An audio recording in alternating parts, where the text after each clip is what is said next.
Good morning. I'm Judy Woodward, the History Coordinator of the Ramsey County Library, and it is my great pleasure to welcome you to this talk in the 2023 Great Decisions Series.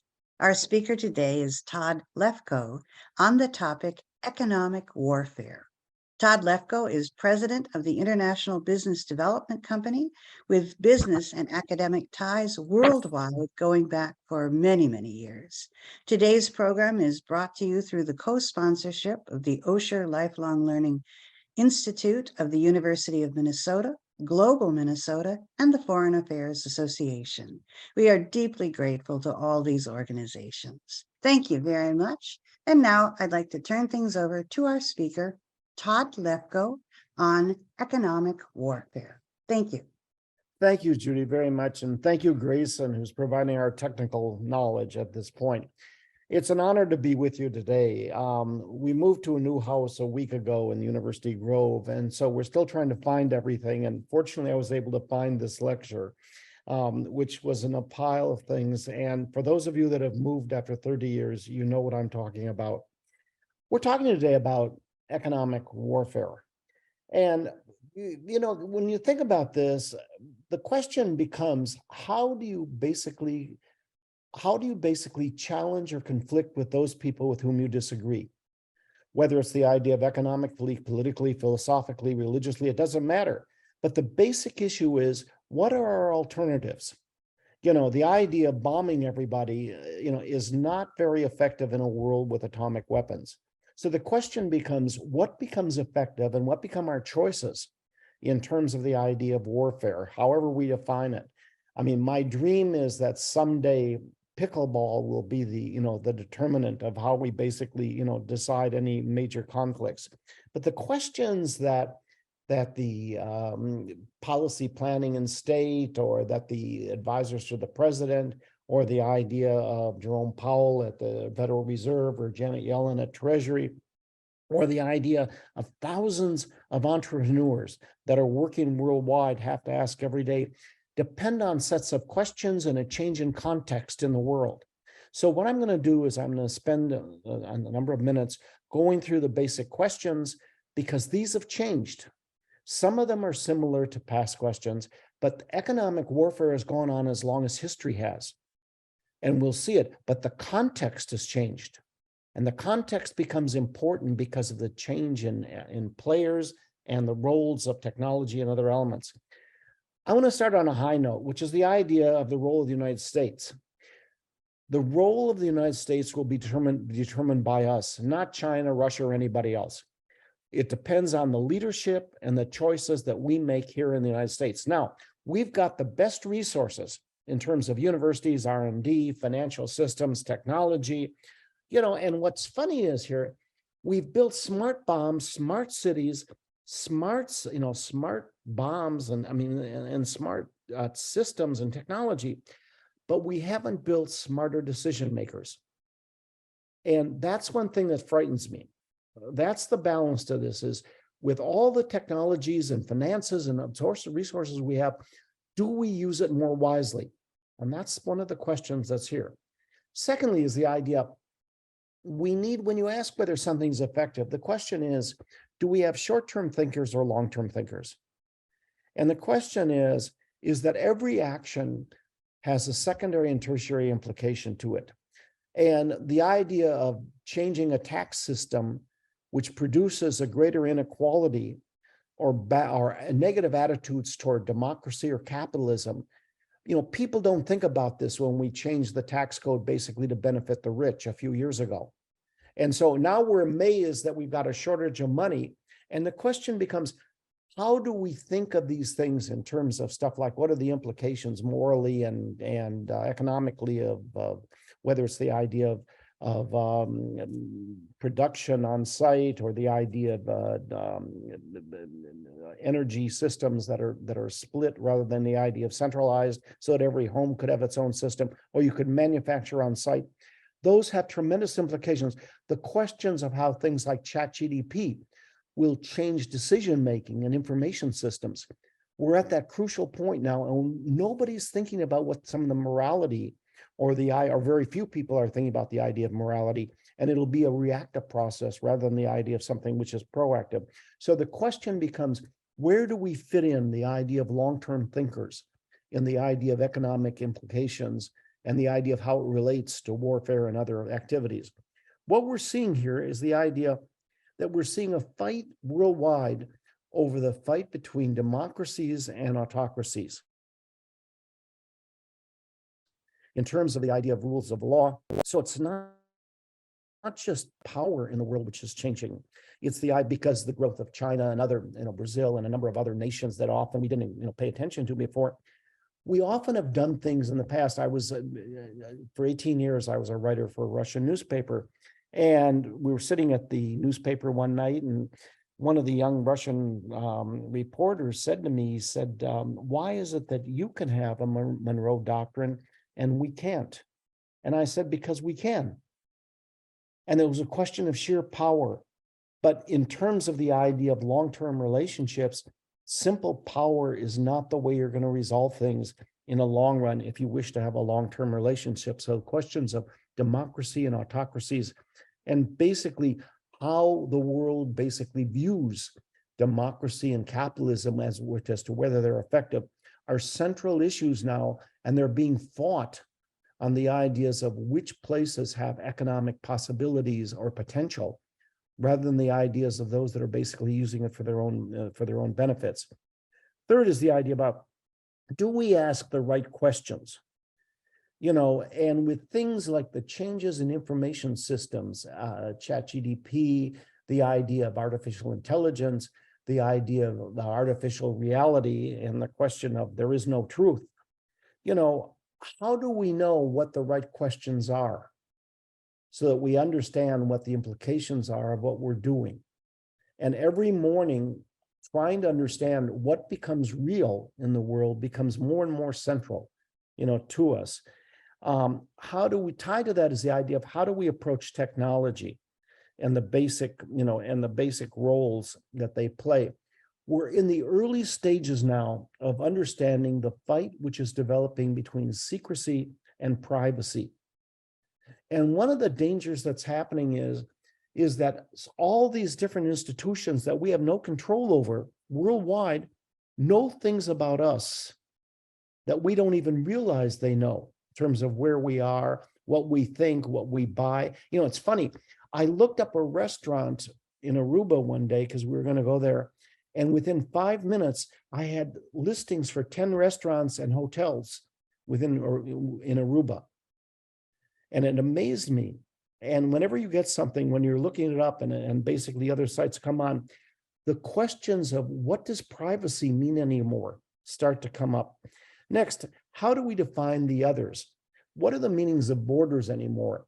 As you globalize and you start, somebody asked me once, they said, if you have a Japanese company who's a car maker and has a plant in Tennessee, but the engines are coming from England and they're going back and forth for parts between Canada and Mexico and the United States, is this a Japanese or American car? And the answer was yes.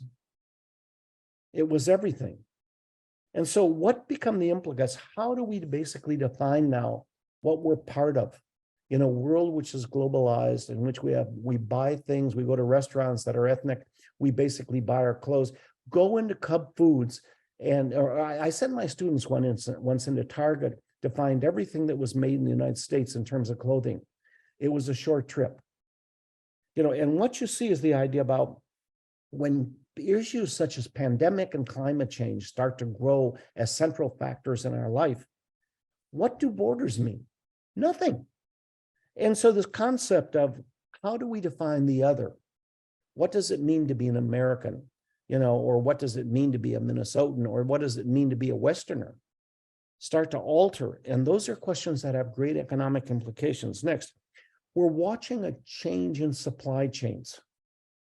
And this is one of the key economic elements that's happening right now, is that what used to be a globalized system where things came from everywhere, now we're developing a system like this where the Chinese have their system tied to the Russians, the Western Europeans have one, we have one tied to some of the other nations, and then there are a number of nations in the global South that are basically determining with whom do they associate for what purposes.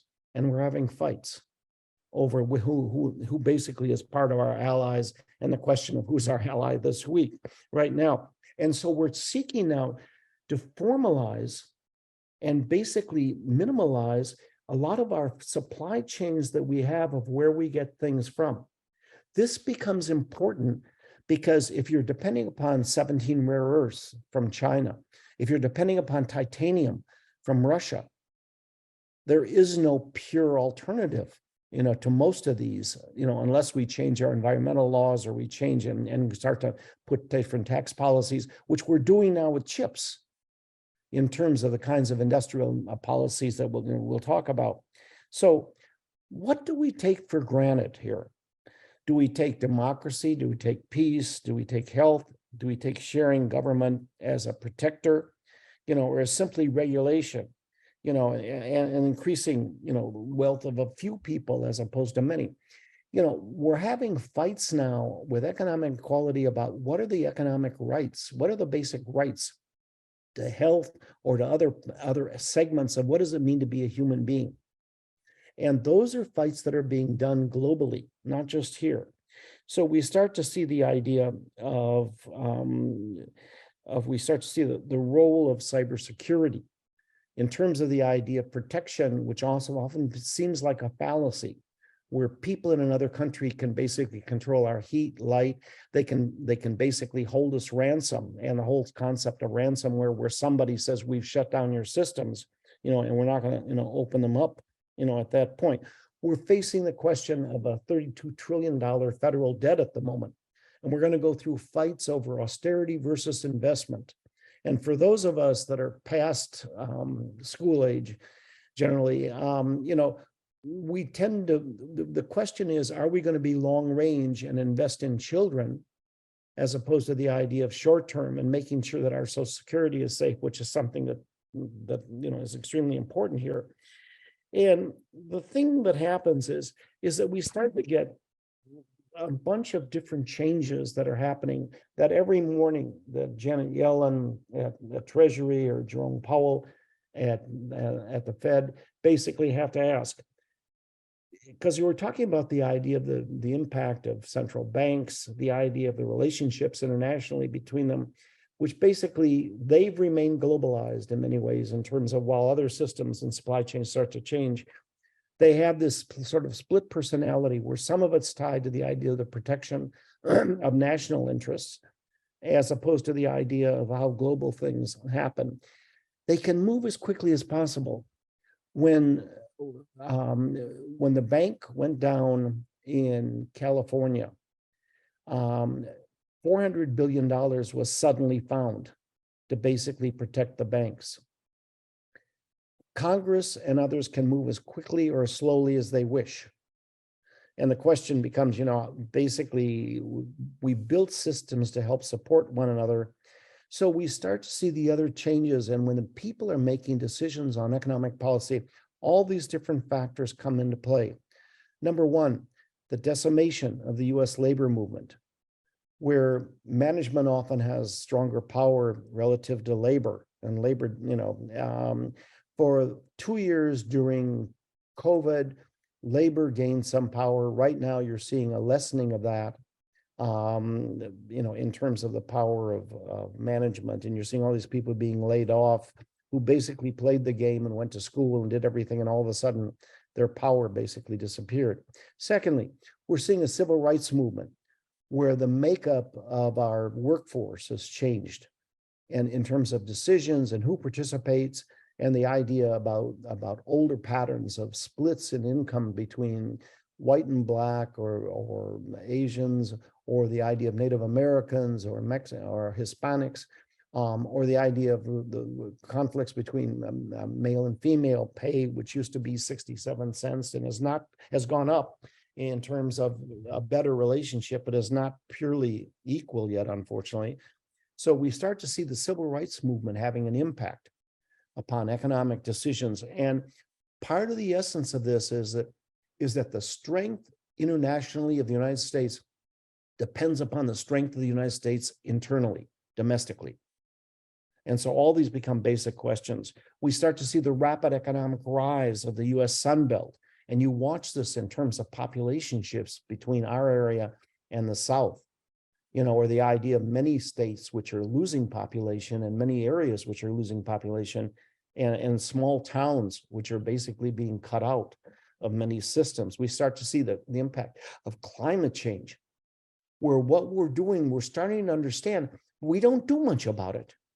We understand that climate change is making a difference and that we should be doing something, but no, everybody wants someone else to make the sacrifice.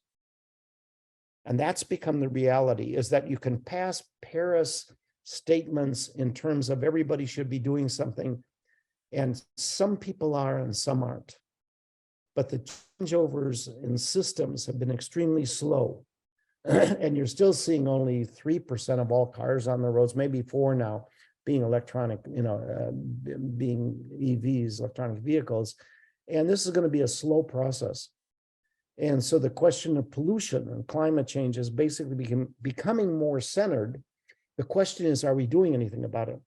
The women's entry into the changing labor market is essential. The impact of the pandemic. If somebody had told you 3 years ago that there was a COVID pandemic coming, you would have sort of gone, so, we'll just take care of it. But the changes in workforce, the changes in schooling and education, the changes in meeting processes, the fact that we're meeting on Zoom and the growth of Zoom as opposed to being in the community room at Ramsey County Library, all those are changes that are happening. The deindustrialization of US manufacturing belt, where it's not just the question, we still have a strong manufacturing base. A number of jobs have gone to China and they're on their way back now. And they're coming back to the United States, Canada, or Mexico.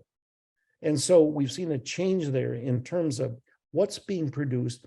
But if you see the next level, which will be 3D manufacturing on site, which will change totally the concept of how manufacturing is done and the concept of where basic factories and how factories are done and what's used for them. The rise of service employment. You think about this with the idea that we've gone to less than 1% agricultural producers that provide enough food for the rest of us. And all of a sudden, these service economies that are basically have been the middle, many of the losses in jobs have been the middle, where they found that machines could replace them. The issue of robotization and what that will do to the workforce and what that does to the question of income and the definition of work is basically essential right now. And we're in the early phases, though the 10,000 people that are being laid off by one tech firm and then 9,000 by another show that nothing's safe. So the question of having an education and providing a job that you could shift from place to place to for a long run, that's over. And it will be. There will be no people, very few people retiring after 30 years with their gold, their gold watch anymore. We start to see the idea of the role of defense spending, in fiscal expenditure, spending $2 trillion in terms of Afghanistan and Iraq. And the question is, what did we get out of? What did it produce? It produced a number of good defense stocks and military inventions, but for most people, those are not direct, the implications, for them. There's been a slowing in the rise of productivity that the changeover to a more technical economy provided, and now that's still increasing, but at a much slower rate. And the question becomes, what impact will new information technologies have upon the rate of productivity? Because there's a relationship. Either you grow in terms of the idea of overall GDP, or else you basically change, the production and the return on investment, for these. We start to see the growth of corporate monopolies all over the world, where I'm trying to start a new business in Uzbekistan and Central Asia, because all of our businesses in Russia and Ukraine have stopped, and we don't know when they'll begin or if they'll begin again. And so we're sitting there and I'm trying to buy seeds, but there's basically 4 companies that are the major producers, and finding people that are outside of the normal monopolies has been extremely difficult. We're doing it, but it's providing a change in thinking for some of the smaller firms that we're trying to work with.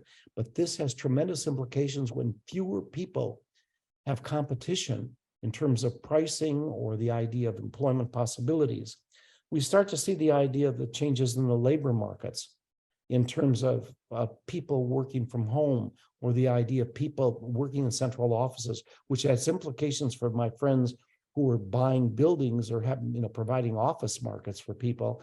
They don't have in downtown. You watch downtown Minneapolis and St. Paul, where the huge buildings are being sold and people are moving out to smaller places in the suburbs, because basically they don't need 30 stories anymore for a centralized unit that may only be used 3 days a week for a good share of their employees. The role of underemployment. What we're watching is the idea, most of us, when our kids were growing up, we didn't dream that someday they could become a truly great barista at Starbucks. You're spending $100,000 so that your kid can be underemployed. And the questioning of higher education right now and the role of the liberal arts are secondary factors in these, which are being basically gutted in a lot of cases because people want to have a payoff, a return on investment in higher ed. And they're challenging those of us who went to school to learn. It was not the question of what we were going to do with it. It was the idea. We did think about that, but it wasn't a question of how much money. We were going to do good. And as we said, as I told my mother, God would take care.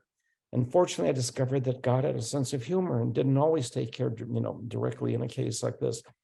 There's a growing understanding because of this of non-college jobs. So the idea of going to VOTech, or the technical colleges in the Twin Cities, or maybe not having a university degree, has totally changed in the last 5 years, which I think is a good thing. And because the Germans and the Europeans have understood this, because some people don't need a degree in college. And for those of us who have taught at the university for many years, or who taught there, basically this is threat. And we're not taking the basic questions with an overall view because we're frightened about our own positions and the value of our own education and the value of what we've been teaching. We're starting to watch the idea of the Cold War reemerging, with the idea of developing economies across the world that we didn't pay attention to. 20 years ago, you didn't talk about Brazil. You didn't talk about the role of India. Basically, China was developing, but it was going to be a long-term thing. And it still is, depending upon how the Chinese basically react, because they're basically punishing a lot of their people that had great potential, that are there. We start to see changes in globalization, as I mentioned. We start to see changing supply chains, the rise of China. And before I go into my PowerPoint, we're seeing a great challenge now, which we're just in the beginning phases of, the challenges to the dollar. The attempts by Russia and China, especially China, to replace the dollar with the yuan, and the agreements by Russia to change payments from the dollar for oil and for other products into yuan or renminbi, basically have implications, because one of the things about the United States political power is that basically most finances were defined by the dollar. Most international, 60% or more of all international exchanges were through the dollar. And the fact was that we could basically expand this, and we had control over the idea of what kind of impact the dollar had, at any point. So all of these become essential. So let me just go to the PowerPoint, and Grayson, let me figure out if I can do this again. You're welcome. My great fear was that Grayson would leave and go to a restaurant, and I'd be sitting here. And I was kidding before about those of us who give, technology becomes generational, and those of us who give lectures on technology and the impact don't understand how to do it. And I've kidded many times that if I have serious questions, I ask my wife, and then if we can't decide that, I call my grandchildren in Berlin and ask them what to do, because they're able to tell me what to do. So, okay, now, economic warfare. I'm going to cut this out. Now, this is an old issue. Alfred Thayer Mahan in November 1910. Question was, how do you destroy the world without bombing? To bring the pressure of war to bear upon the whole population and not merely upon the armies in the field is the very spirit of modern warfare. We are redefining the question of warfare from not just armies facing each other, basically, to the idea about somebody finally figured out, because it was sort of a Pyrrhic victory question. If you destroy and kill all your opponents and destroy them totally, how do you rebuild if you've taken them over? And the question is very slowly or not at all, as the Russians are starting to question and the Ukrainians understand, unfortunately, too well. Okay, let me make sure I can go from page to page. Okay, now, so economic warfare is an economic strategy used by nations with the goals of weakening the economy of others. There's a lot of ways to do this. You can do blockades, you can destroy crops. Right now, the Russians are bombing water systems and energy supply systems and doing as much damage to agriculture as you possibly can in Ukraine. So if you can't plant, what do? You basically starve. You tie to open or covert operations, which is, and in some places this is fairly covert. And the release, the release of information this week by a 21-year-old U.S. soldier not only has raised the question about if a 21-year-old kid who's on a low level has access to all of our secrets, what does that mean for everybody else? And what does secrecy mean anymore? We do covert operations, and that's one. And in fact, this has done damage to our relationships with a number of countries, which in terms of economics and politics. Cyber operations, the idea of being able to shut down power systems or water systems, information operations. Right now, what's interesting is the question of economy and economic impact of the war in Ukraine has fights going on between the Russians and Ukrainians to determine what impact has actually happened. The Russians say there's been no impact in Russia and Russia's doing well.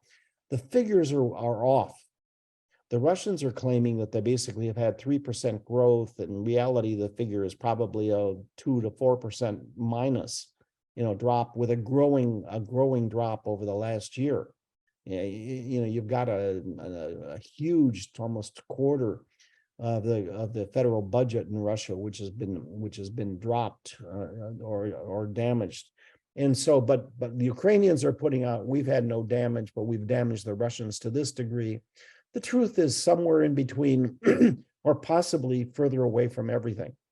Okay, the idea of sanctions. We've done sanctions because we can't figure out what else to do, and we don't want to go to formal warfare. Excuse me, please. Limitations of resources.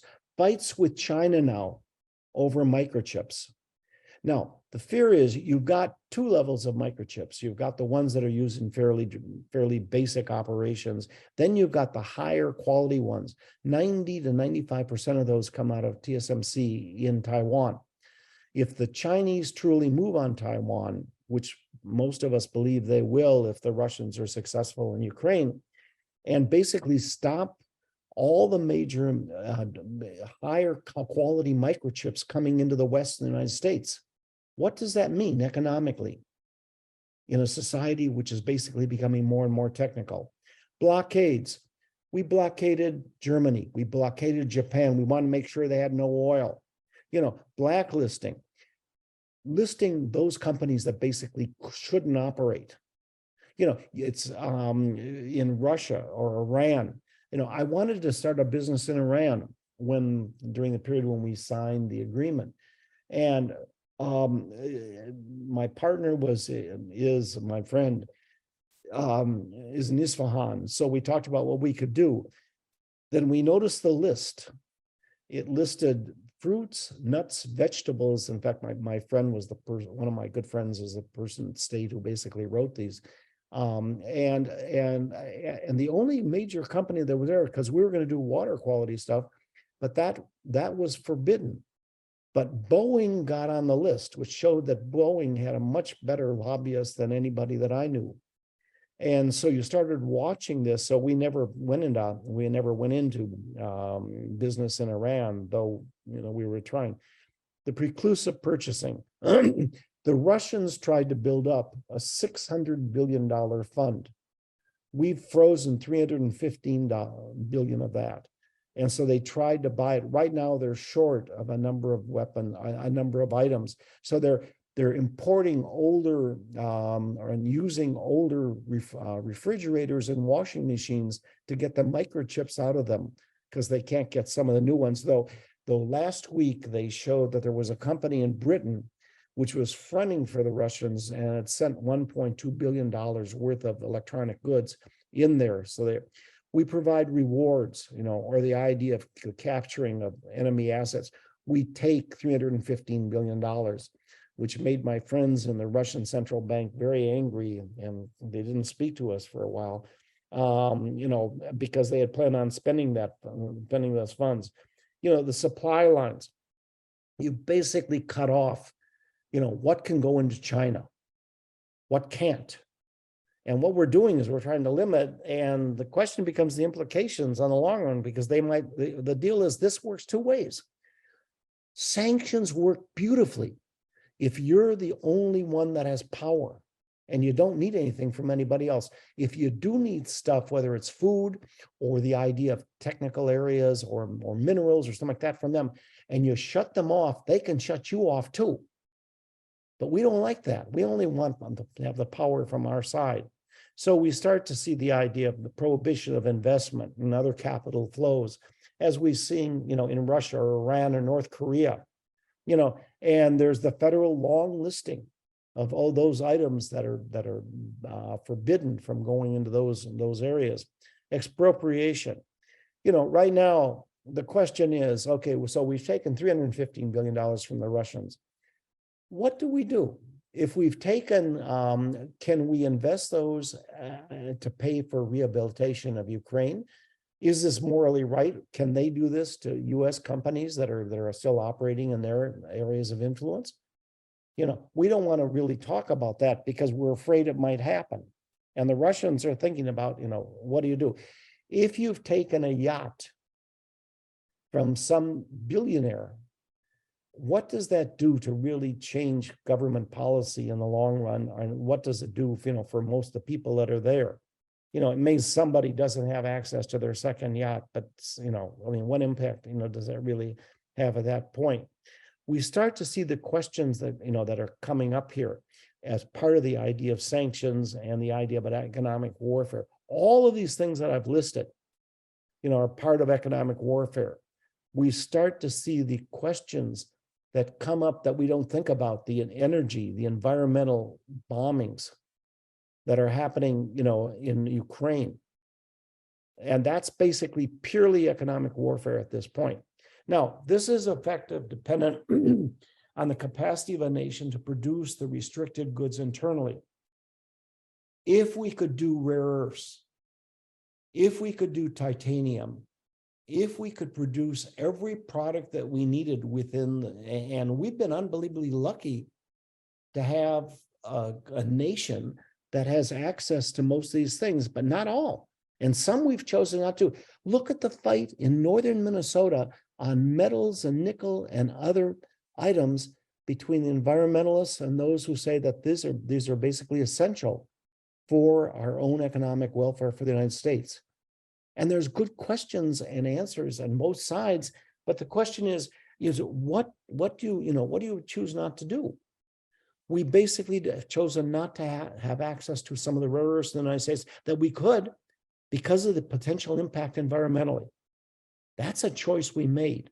The Chinese didn't, because the Chinese frankly didn't care about the environmental impact that was going to happen there. What's our ability to get them, from others? Cuba was affected by, their ability to trade, with Mexico, Canada, and Western Europe. And it hurt the Cubans, and which is why still you see so many cars from the 1950s and 60s that have died everywhere else that are still operating, in Cuba. The process here imposes costs on the initiating country by denying it access to economic exchange. So what happens is you buy products that become equivalent products, often at higher prices because of supply and demand. We could have gotten them more cheaply from some of the other sources. We chose not to. So this isn't a pure win-loss relationship. It's something that has costs on both sides and distributed benefits to some and not to others. You're also seeing the impact of things like sanctions and economic warfare are limited broadly across a foreign society by the ability of their government to redistribute enough domestic wealth so that people don't notice. So the Russians dramatically increased payments to families if their sons went in as soldiers. They dramatically increased social welfare for the short period to come with the fact that many of the people that were middle class now have become lower middle class. And there's a growing economic disparity, within Russia. And so to make sure there wasn't a political impact, especially as Putin comes up for election next year, you're watching the idea of a redistribution of wealth so that people don't suffer as much dramatically, because quite frankly, the oligarchs and the wealthy people in a nation in North Korea, Iran, or other countries, basically they're still eating. It's the other people that basically don't have political power that are punished truly by a lot of our actions. Like I said, you basically stop somebody from going to Europe for vacation. That's different than whether somebody has a job or basically can pay for food for their families. In the 1990s, I mentioned here, economic warfare against Iraq and North Korea didn't substantially reduce the military threat posed by their countries, because they basically redirected their economic resources toward their militaries. Some critics feel that basically what you're doing is you're increasing the potential of starvation, the spread of disease, the denial of basic consumer goods to the people, to the average person there, than it does to the political or military leaders. Now, what happens is you start to raise moral questions here on what kind of level and what kind of morality, do you have? And I mention this because, number one, if you are damaging average people, is this something that the United States wants to be known as? Secondly, where you're sitting there and where there are fights like in the Horn of Africa, and you have fights between the Arabs and the Black tribesmen, where one group in one section has power. So we send the food in, and then the ruling Arabs or Blacks decide not to distribute it to the people that are their opponents, because they're going to punish them by starving them to death. Do we have the moral right to go in to distribute foods? At what level are we not only the policeman, but basically the distributor of foods in the world? There's the factor of short and long-term effects. We've cut jobs, the warfare in Ukraine and our support in Ukraine has caused the idea of recruitment of 300,000 and actually more than that in Russia. So because of, in the last year, you've had up to 1 million people leaving Russia that basically mostly will not come back. And most of these people are the young, educated people. In Ukraine, you've had 6 million people, mostly women and children, leave the country, and their husbands are still fighting. And they're in the United States or Europe or somewhere else. Given an option, most of them will not return in the short period. And so the question becomes, what are the long-term impacts? If you've lost your technical capabilities for the next 2 generations, because they've all been gone to Ankara or Yerevan or, Tbilisi or the United States, what does that mean for your technological development and the idea of your capability for the next 50 years? It means you don't have it. we start to see the idea of the information warfare that I mentioned about what impact there is. We start to see the question of who suffers, the impact on the dollar. Every choice has externalities, which are the secondary and tertiary impacts, that are there.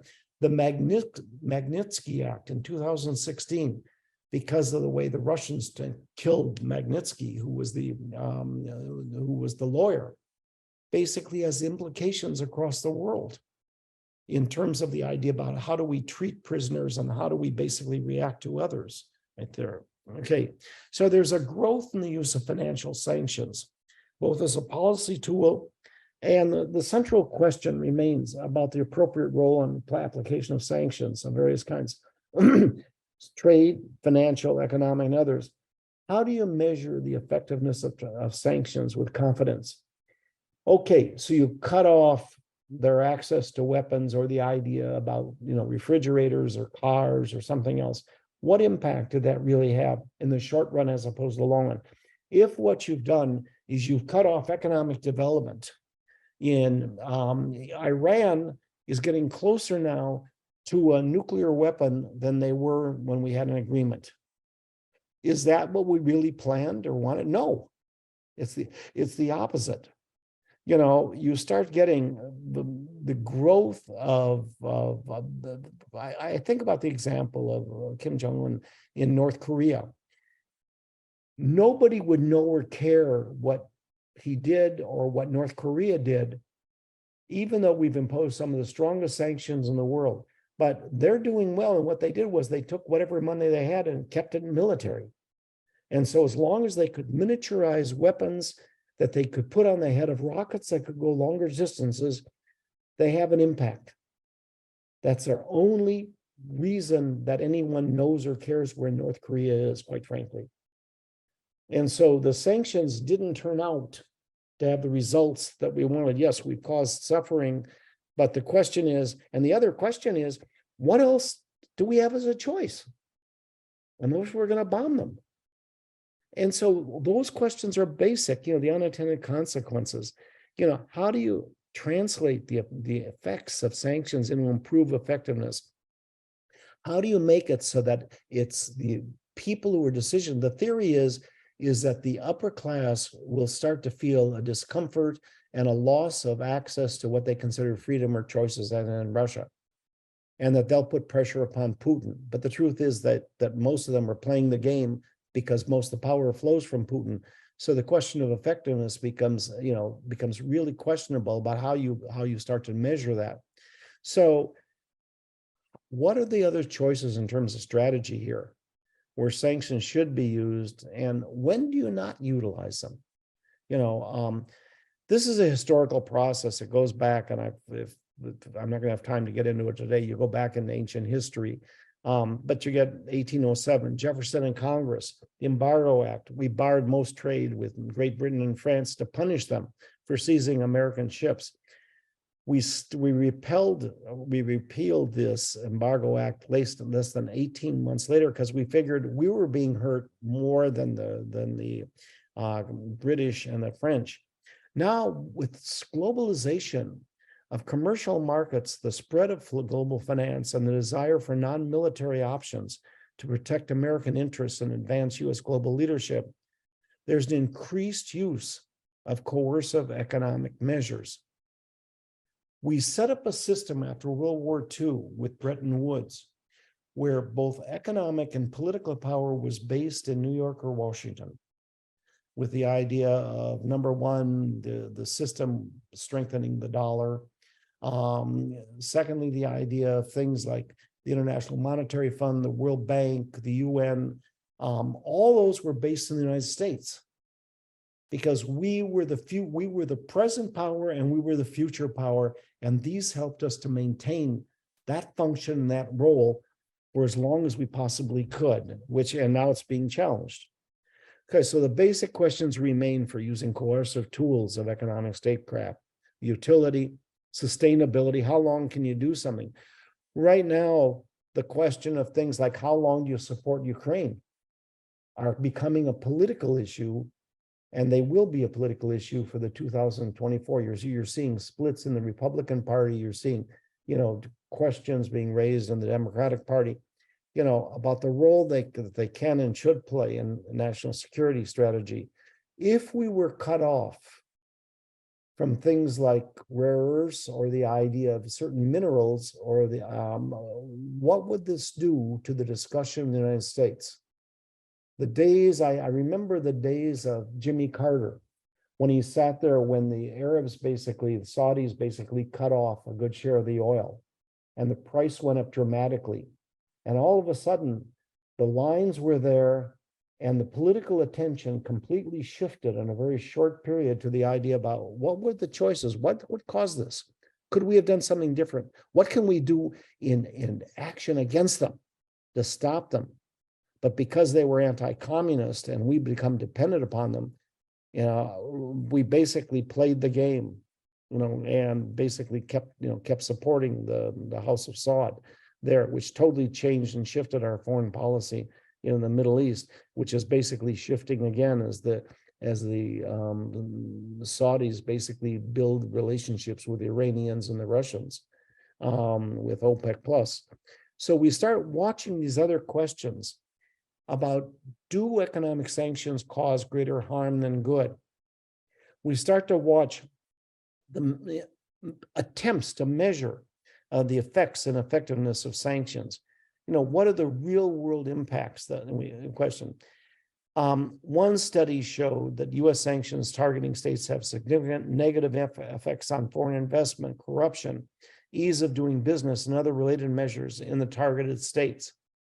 You often force an increase in power over central authority because they basically can use this as a political tool, which the Russians are doing right now, against the United States. And the discussions I'm having with with my Russian friends on an almost daily basis about, you Americans are doing this to us. And these are people that were the most pro-American, people. Was that the result that we wanted? No, and yet I don't know what the other alternatives are here. But I do know that it's forced many of the people that would have spoken out had you had a democracy to basically be quiet or support the Kremlin. And their reaction is, we don't like the war, but now that we're in it, we have to win it, which was not the plan, not the hope of what sanctions were going to produce. Now, you can figure out where Moscow or Pyongyang are on a map.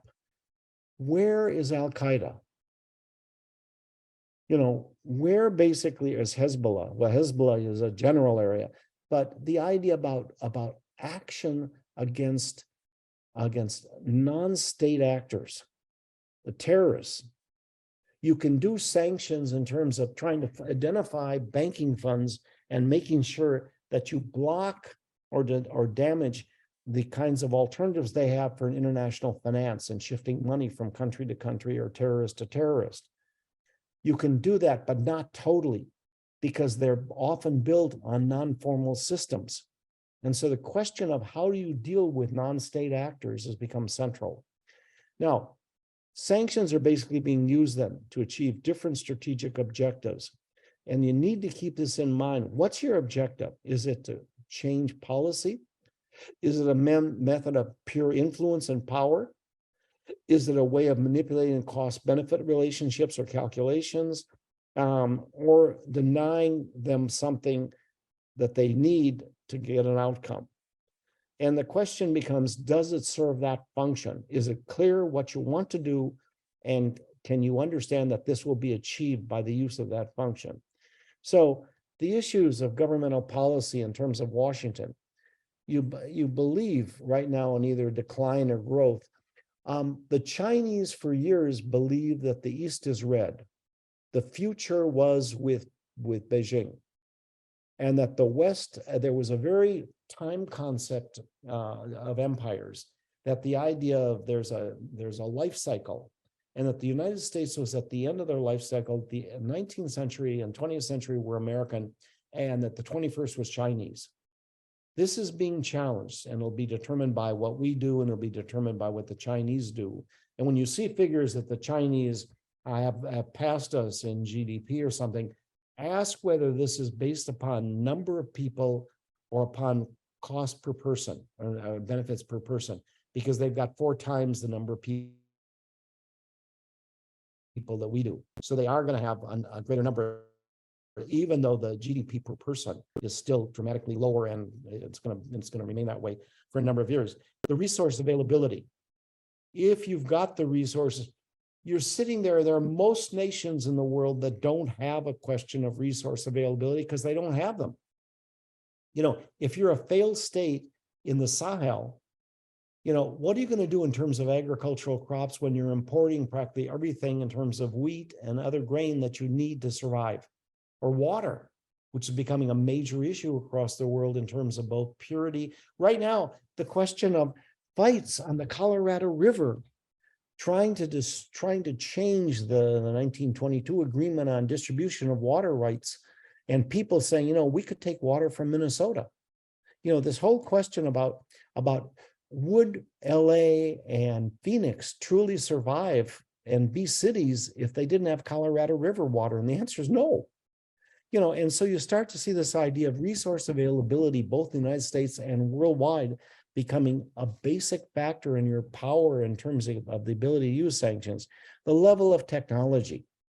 You know, we have access to technology that most other nations don't, that are years behind us. And you become surprised because you go into places like Estonia that are years ahead of us in the use of technology and government and other services. And you become surprised because this was always the thing that was supposed to be the essence of the United States. The human capital. How do you use your people? And I don't mean use in a bad way. How do you make sure that everybody fulfills their capability that's there? The military. How many people do you have? Are they effective?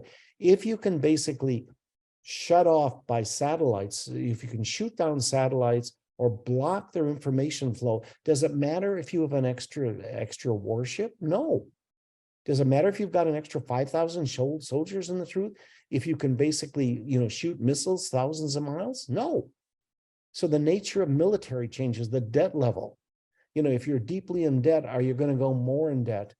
And what kinds of people will basically support that, as opposed to the idea of austerity and only investing in yourself? The question of a neo-isolationism has been raised about the idea about we're not really part of Iraq or other countries. We shouldn't be investing in those places.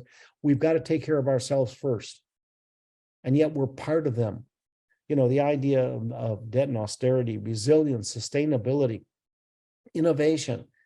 You know, the question is, we're sitting there in a situation now where something like half of our major industries have been formed and fostered by immigrants. But what we're doing is we're trying to keep as many students out of the United States as possible by our visa policies and our policies of letting them stay here and do jobs. When in reality, if you wanted to have innovation, you try and encourage people, you know, to stay as long as possible. The social cohesion is, my friends in Europe sit there and they watch Washington and they wonder whether Washington and Congress is dysfunctional. And I have to admit, there are some days I have trouble disagreeing with them. You know, the idea about social cohesion, mention the name Trump during Christmas parties and see how it changes the nature of the room at Thanksgiving or Christmas or any family dinner. You know, what kind of social cohesion is there in the United States where we identify people often by where they live or how they vote or if they've got a sticker on their car? You know, that's how and the question of what kind of social cohesion do we have in the United States, in a national will, we can choose what to do. Most of the stuff that are answerable in terms of choices internationally or domestically, these are not rocket science. The question becomes national will. You know, do these factors reinforce each other? And the answer is yes. And so the question of how to use sanctions or the idea of economic warfare becomes essential. The impacts here of globalization. I'm going to speak for another 4 minutes, and then Judy will start doing questions. Otherwise, I'm on page 2 or 3 of 17 pages, so I'm probably not going to make it all the way through unless I speak a lot faster. We start seeing the impact of globalization. It's changing as we start to do supply chains that are more localized.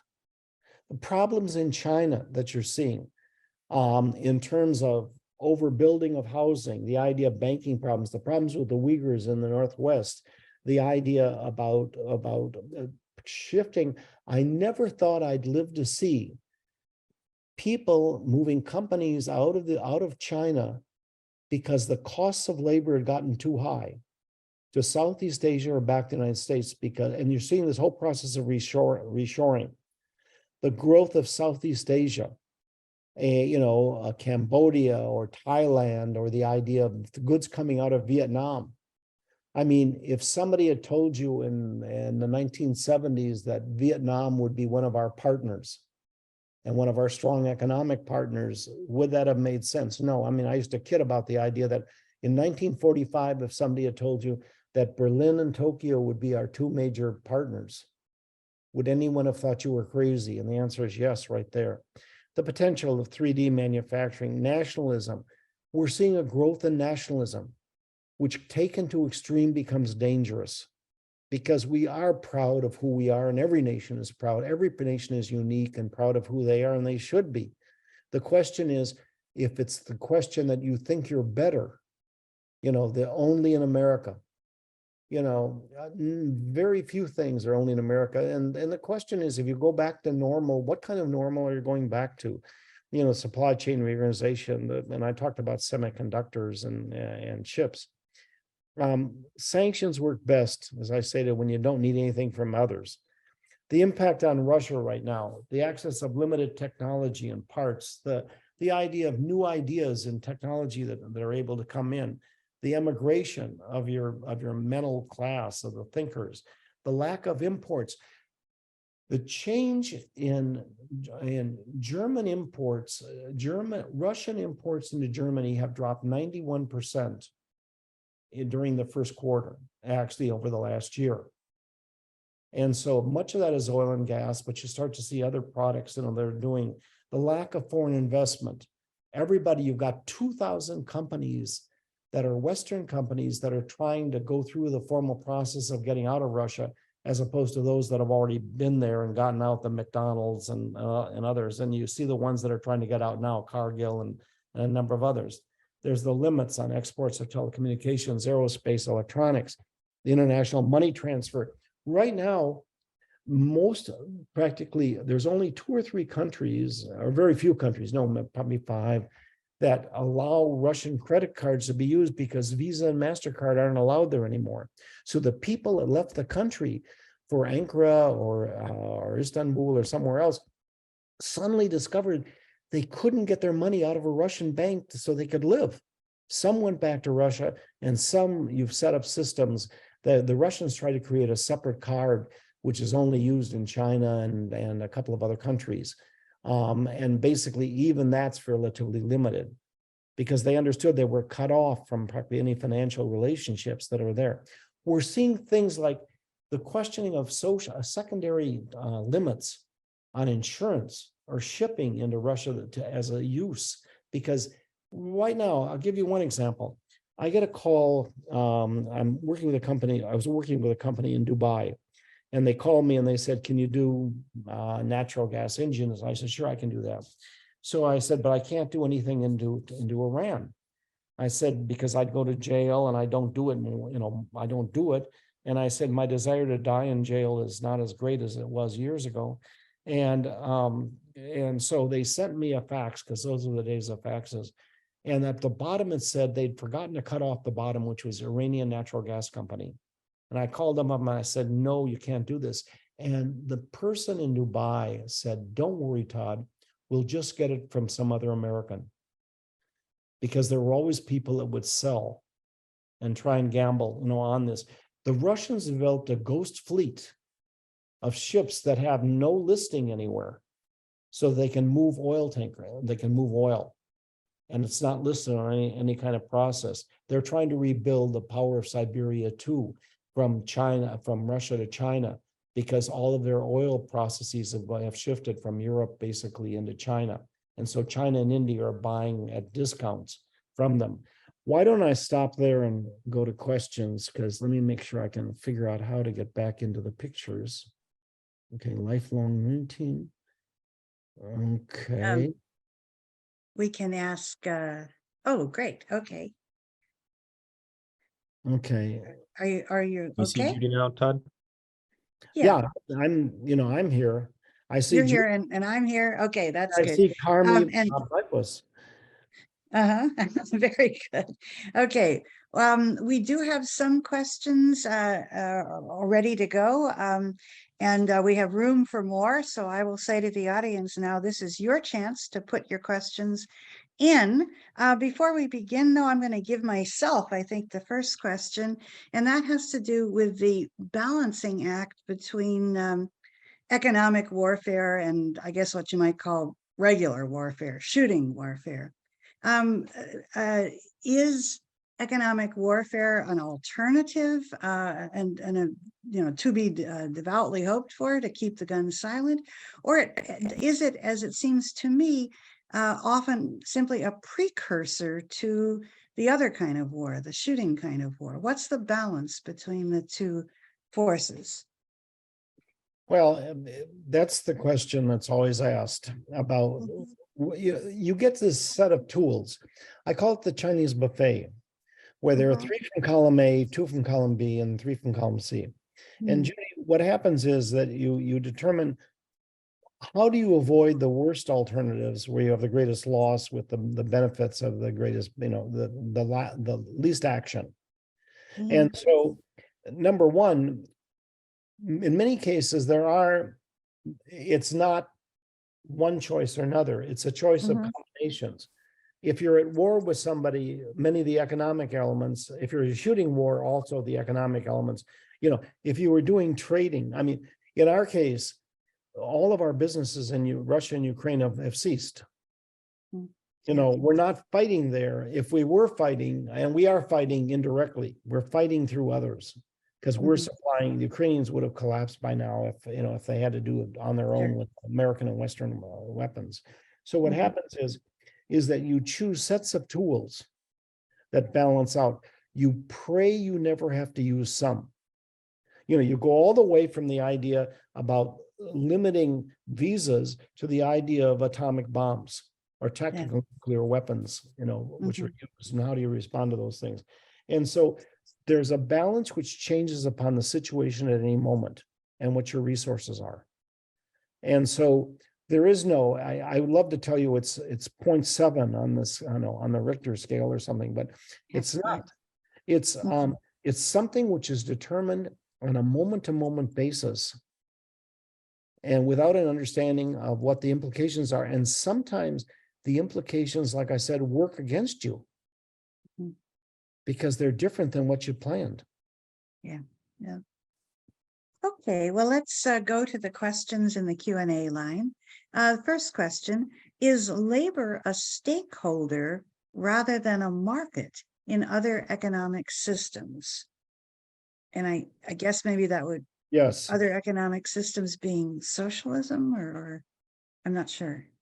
No, it's a good question because it's the question about who basically controls the wealth of the society and who makes decisions within it. You have other systems which are not socialist, which are not, depends on how you define socialism. There's never been a pure socialist system. But you get things like labor being part of the decisional process in Germany. Yet, which are seen as a stakeholder. Here, they are in some systems, and depending upon ownership and things like that, or the idea of the type of ownership that you've got. But in labor, with labor in other countries, you've got a real mix. You go to China or Russia or a number of places where labor is fit somewhere within the ministry. It's a subset of governmental decision makers. It's a tool that's being used. They're not seen. You have to have a position of labor. The question of whether they have power they're seen as a stakeholder rather than a power source. Mhm. We've got other nations where labor leaders have become the political leaders and have, for years, some of the leaders in Brazil and Argentina who came out of the labor movements, Mhm. really were the powers. And so they try to make sure that labor at least got a fairer deal, not a purer deal or a better deal often, but at least what was a somewhat fairer deal out of the Mhm. benefits of an economic system. So it's Mhm. a great question, because what it's like the idea about how do you value the role of an individual as opposed to the role of the collective? And the power of the individual to make decisions and to Mhm. gain benefits, as opposed to the idea about only a few people or only government basically has a decision, in terms of that, is really essential, and is one of the splits between autocracies and democracies. And Yeah. there are days, one of my great fears is that labor or human capital is becoming less valued. Mhm. The way the economy is going and the role of ChatGPT and the implications of robotization. And what does this mean? Often the first thing we do, it's interesting. When you're at a party, often the first thing you do is you ask somebody, what do you do? Yeah. That's what. Define ourselves and others relative to how we define them. Mhm. And somebody who says, if somebody says, I own the garbage company, as opposed to I'm a garbage worker, or Mhm. we split these things.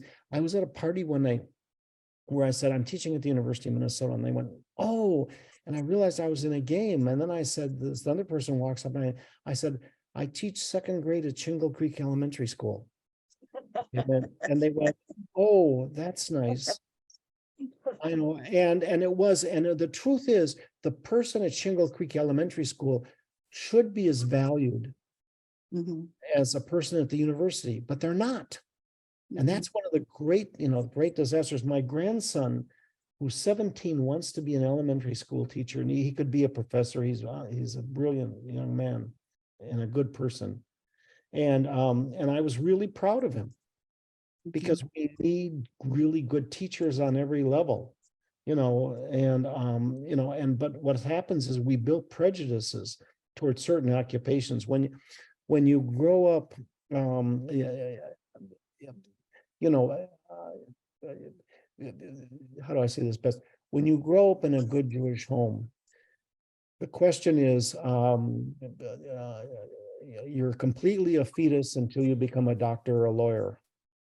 Is the attitude Yeah. is, there are certain things, and that you, you were supposed to be smart, you were supposed to be able to be in a profession which paid well and which was respected. And that was told to you, and it was taught to you almost as a byproduct of just growing up there. But And isn't that partly Americans? Americans always start off by asking other people uh, what they do. And isn't that considered, when I lived in Europe, that was considered somewhat gauche, somewhat rude to start out by talking about your profession, because it was a way of announcing your social status, maybe, or yes, listen, being gauche has never stopped many people. Uh, we develop gaucheness as a sophisticated level of communication. And so what we do is we sort of, to find out about other people, sometimes we don't do it directly. Um, it's like my wife goes crazy. My wife was one of the top mathematicians in Russia. And when I look at somebody and I'm in a meeting and I say, well, where are you from? And she considers that very, in Russia, that's considered a bad way to begin with. oh, In the United States, we'll often ask that because I'm interested, mhm, and I'll have to say about how how I've either been there or not been there, or what I know, mhm, or ask questions. It's a way of learning, and you can text the relationship to how you ask and what you know about other people. But mhm. from her learning, it's a totally different view of what's proper and what would be considered gauche. Okay. Sherry, thank you for asking a question. It's a good question. All right, well, let's move on here because we've got several more questions. Is our form of democracy itself keeping us from making smart decisions because we can't agree on anything and we spend so much time debating amongst ourselves? Yes, absolutely. Democracy, one of the things that's damaging right now is you've got a younger generation that's grown up that has never known autocracy, never known Mhm. the fascists or communists in the United States, and never noticed what the impacts were of having a dictator. And so they look at Washington and everything can be done in a moment's notice, but it's not. Mhm. So you sit there and they question whether capitalism or democracy is very effective. And the truth is, it's not. Democracy was not set up to be effective. It was set up to allow participation. And we don't understand that the system was set up as a balance. The Madisonian concept was the idea that the public interest came out of a combination of private interests as a compromise. And that's why we set up the idea of executive, legislative, and judicial as a balance. Mhm. And that, listen, Sue, one of the things that's happening here is the idea that you've got these people that say, well, since democracy or capitalism doesn't work, what do we do instead? So they seek, how was the old phrase was, for every complex question, there is always a simple answer, which is always wrong. Yeah. And so we start to go to bumper sticker philosophies and campaigns, Yeah. which don't really solve the problem, which were supposed to be our discussional periods about morality and direction and Mhm. participation and stuff, but we've lost that. So we go to Mhm. bumper stickers about make America great or something else. And then, and people have never known an alternative. And so it does damage us, but some things we damage because we understand there's a balance. We go to school because we believe we defer our gratification. Mhm. We believe there'll be a benefit later in life. We do things we save so that we can go and do something later rather than spending something immediately, though those of us would rather spend it immediately and go on vacation often do that. And we understand that there's a balance. And but a lot of people don't. So they look for the strong leader that can basically save them. And it doesn't save them. It makes them more dangerous.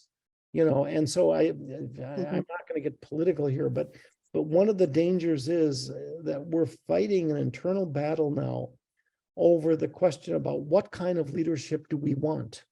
Yeah. And one of the fears that I have is that we're going to choose poorly. Alas, I think that's a very compelling topic, but one that we should probably save Yeah. for another talk. Let's see, moving on.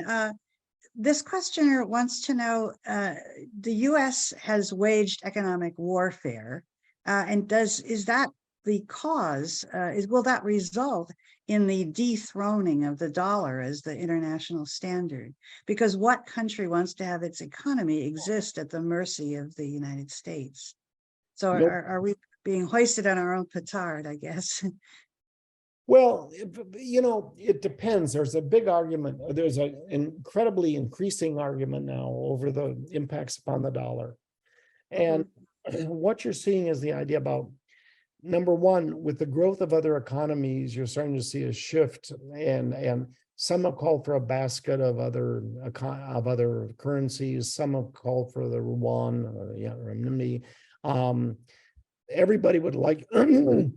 Nobody wants to be controlled by others, number one. Mhm. Number two, the question is, what do you do? And you get the fight over things like cyber currencies, which I think we're some way away from.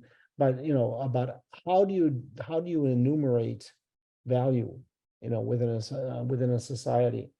We've been able to do this, especially since the end of World War II and a little bit before that. But when there was the shift in period of a few years between the pound and the dollar in terms of economic supremacy across the world. But the question starts to be, our understanding of how we fit. We are 4% of the world's population selling to our customers that are 96% of the world. Yeah. And the fight over how that is exchanged, we've always been a benefit because of the dollar. That will become less and less so unless we strengthen our own economy in terms of investment that are long-term. The Chinese have divided their economy into 10 basic areas of technology where they're putting most of their investments. They do this over a 100-year process. The Germans are doing their economic tax policies in terms of solar and other things in terms of 8 to 10 years. We can change. You have a new Congress and you can have a new tax policy or a new legislature. And so that we have a very short-term concept. We start to see the change in terms of many of our economic leaders that are not tied to Minnesota. They're coming through Minnesota as corporate gypsies who don't really care. They've got large golden parachutes. They'll be out of here and somewhere in New York within 2 years. And frankly, let them go. But my sense is they're short-term thinkers. Other nations are basically longer-term thinkers. And as long as we don't take a longer-term view in terms of our investment of social and human capital, and also the idea of investment in technology, and efficiency and productivity, the dollar will remain the major economic currency for as long as we are alive, and probably much beyond it. Yeah. But it is shifting, and other people are shifting and seeking alternatives. And it becomes a question simply of power and what the effective use of currency is. Okay, I'm skipping ahead because I want to give people who haven't asked a question before a chance. Is there any way forward to shift the emphasis from economics of exploitation to power sharing through shared resources, creating peace and prosperity for all? Yes. No, you ask whether that's possible as a practical or a theoretical issue, because yes, we did. I'll give you one example of, and it's my best example of the United States at its purest democratic form. The Marshall Plan after World War II, where what we do is we became the first nation in history that spent billions of dollars reforming and building the economies of the people that just tried to kill us. Yeah. Nobody else ever did that. We punished after World War I, we learned the lesson. We punished Germany to such a point that the Nazis rose and Hitler took power and everybody was, and people were mad. Right now, it's interesting watching that many of the people in the global South are not supporting us against Russia. They're supporting Russia because you're seeing this process of recolonization, or the idea of an action against colonization, which has become financial, and even the action against China, where they're understanding the Belt and Road system, which was supposed to. When you say peoples in the South, you're talking about Africa and Yes, Africa, non-China, South Asia? Africa and Asia, Southeast Asia. Okay. The only exceptions being, Japan, Australia, which are major allies, South Korea. You're seeing many of the people in the South, that are basically questioning whether domination by the United States is better than domination by anybody else. Yeah. Start to see the Russian troops, the Wagner people, basically moving into Congo and the Sahel areas and Mali and those areas. And you start, so the answer is yes, it's possible, to do that. Now, whether practically it will be done because of nationalization, because of the fear of sharing, because it's the question of, are my tax, you watch this, fights over foreign aid, which is basically a very small part of our budget. But people say, my God, we're spending billions of dollars to do this. Yeah. And yet it's a very small part, and it's a base. Much of this is our economic support, because there are American companies that are moving in, and we're selling American products as part of our foreign aid. So whether this will be done on a practical basis, I have serious doubts about. And this is one of my cynical moments on that. I hope it could be. And normally what happens is people will share. There's two aspects of this. Number one, people don't understand what they've lost until they've lost it, whether it's health or a valued person or a relationship. Number two, usually it's an outside threat. For the value of the threat. We eventually got to the point of sharing some vaccines, when COVID came, but it was really slow and it was not evenly distributed across the world compared to what we gave to Western Europe and to ourselves. So whether this will happen in practicality, the question is whether climate change, a new pandemic, the idea of other outside forces, whether that would allow us to work together, which was the theory of the UN. That you weren't you had understood the failures of the League of Nations, and you were going to do this as an area that basically we could answer questions like this. That's there, then the balance is: will we do it? Will we be able to get to that point before it's too late? Which is one of the questions on climate change. Will we understand? Will we become smart too late? Okay, can we engage, the next questioner says, in economic warfare with China and still support our economic interdependency with them? Is that possible? With great difficulty. I think you've got things operate on three levels. One is the idea of dependency. Where do we depend upon them in terms of the ideas of goods? And we're trying to make sure that this lessens. Secondly is the idea about things happen psychologically. You get to a point where people start to get an attitude that they're not our partner, they're our enemy. And we're moving toward that because of fear, because of the idea about fear of replacement, about the idea about the fear of the growth of Chinese military, about the growth of what they're calling a string of pearls. Since you have power in terms of where your land is, they're making all these small atolls. They're making relationships in Southeast Asia with the Solomon Islands. And so we become very nervous about that, with the idea that either whether it's move toward Taiwan and the potential of invading Taiwan, which is supposedly Xi Jinping's mark of whether he's been successful as a leader.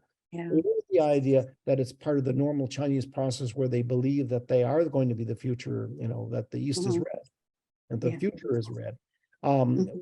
That is going to be, that the psychology is going to be extremely powerful.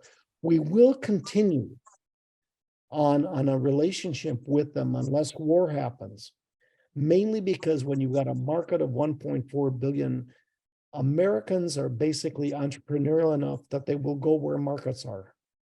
And so if we can sell something to the Chinese, we will, and so yes, we will have a pattern. We'll have a psychological pattern which puts pressure upon our actual production and import and export. And these will be parallel, and they'll shift based upon the level of fear and the level of anger and the level of attitudes in Washington toward, is this the danger, and do I have to show that I'm dramatic and basically powerful enough that we're blocking the Chinese from doing this? I mean, right now, my mentee from the Humphrey Institute is from China, and we have these discussions about the Asia phobia, about the attitudes for Chinese, and it cuts, and it really hurts me because she's become like my daughter, and it's not something I've seen it in Russia, and I don't want to see with China. Okay, big change of subject. In a throwaway line, you mentioned that Estonia is light years ahead of us in technology. How? What do they do that we don't do? Well, in terms of most governmental services, practically anything that can be done on computers or with your cell phone is possible. And it all works. You know, Mhm. you don't, when you're sitting there, you're not put on hold for 30 minutes and then you discover that they don't remember that you're there. They actually, the systems actually work. Mhm. I was incredibly impressed when I was sitting there, and almost everything that you needed to do could be done on cell phones, Mhm. by computer. And we're getting to that point. I mean, you Mhm. look at the changes over the last few years in terms of things like making your own reservations somewhere, or an airplane, or restaurant, or the idea. Um, I've I've kidded about the fact that in the United States now, our house has a regular circulation pattern of every few days a box arrives through Amazon that my wife tries on the clothing and basically has decided, then sends it back. So I drive it to the UPS, or the post office, and it's returned. And she never goes into a store. Yeah, right. And then what happens is that we've had major changes which have truly Mhm. impacted the stores that are surviving. When you go into shopping centers now and see the number of places that have gone out and weren't able to adjust as quickly. So Estonia understood this and basically have done it. And it's the Mhm. idea about the replacement of humans, because at some point, I mean, I saw this old movie the other day on Amazon and on Prime, and it was 30 women sitting in New York at a telephone exchange. And I laughed about the fact this was from the 1930s or 40s. It was one of the old movies. And I kept thinking about are there any humans left in, Yeah. in many systems, and none like that. You Yeah. get secretaries sometimes, but even often those are automated. Sure. Sure. All right. We're almost out of time. I think we have time for maybe one more question. And I'm sorry for those of you whose questions I don't get to. I apologize. I wish I could get to them all. You mentioned the Marshall Plan. Is there a better proactive foreign policy model than the Marshall Plan? Or is that the best we ever could do, ever have done, never could do? There's always a better plan to everything. Mhm. This is the best that I know of that we've done, because it exhibited both our morals, our ethics, the standards at which we wish to hold ourselves, and it allowed American business to expand. Mhm. Now, Yeah. the Chinese with the Belt and Road have charged high interest rates. The people are starting to understand that what appeared to be gifts Mhm. now basically are high cost things that must be paid back. And it's not been a good moment for the Chinese on that, though that's allowed them to build markets where they wouldn't have, otherwise. So, excuse me. So my sense is that we've been much better with our foreign aid. It is a process of helping ourselves, but Mhm. it's also a process that it allows us. I mean, if I were God, which definitely I'm not, Yeah. but I would expand.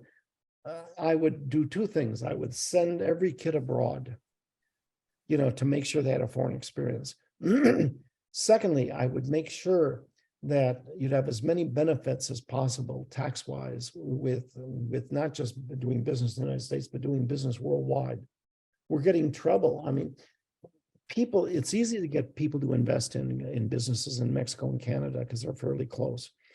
Getting them to go into places like Central Asia, where we're still fighting. It's like Russia 30 years ago. We're still fighting for control of the markets with the Chinese. Mhm. And the markets are there. The American goods still have great rapport and feeling of quality, as opposed to Chinese stuff, which is getting better, but still is often junk. And I'm Yeah. afraid we're going to have to leave it there. We Okay. are out of time. Thank you so much, Todd Lefko. Thank you, our behind the scenes team, Grayson Simmons, and I see that Carmi Blyfus is with us today. I want to give a special shout out to her.